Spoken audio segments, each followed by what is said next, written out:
लाहौर के हल्के NA-130 से साबिक वज़ीर आज़म मियां मोहम्मद नवाज शरीफ की कामयाबी के खिलाफ डॉक्टर यास्मीन राशिद की दरख्वास्त खारिज कर दी गई।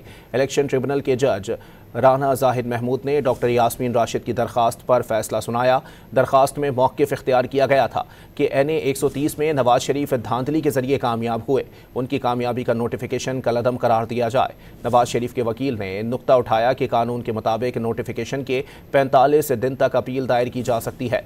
दरख्वास्त गुजार ने 56 दिन बाद अपील दायर की। अपील पर यास्मीन राशिद के दस्तखत भी मौजूद नहीं। ट्रिब्यूनल ने दलाइल मुकम्मल होने पर दरख्वास्त नाकाबिल समाअत करार देकर खारिज कर दी। लाहौर के हल्के NA-130 से साबिक वज़ीर आज़म मियां मोहम्मद नवाज शरीफ की कामयाबी के खिलाफ डॉक्टर यास्मीन राशिद की दरख्वास्त खारिज कर दी गई। इलेक्शन ट्रिब्यूनल के जज राना जाहिद महमूद ने डॉक्टर यास्मीन राशिद की दरख्वास्त पर फैसला सुनाया। दरख्वास्त में मौक़िफ़ इख्तियार किया गया था कि NA-130 में नवाज शरीफ धांधली के जरिए कामयाब हुए, उनकी कामयाबी का नोटिफिकेशन कलअदम करार दिया जाए। नवाज शरीफ के वकील ने नुक्ता उठाया कि कानून के मुताबिक नोटिफिकेशन के 45 दिन तक अपील दायर की जा सकती है। दरख्वास्त गुजार ने 56 दिन बाद अपील दायर की। अपील पर यास्मीन राशिद के दस्तखत भी मौजूद नहीं। ट्रिब्यूनल ने दलाइल मुकम्मल होने पर दरख्वास्त नाकाबिल समाअत करार देकर खारिज कर दी।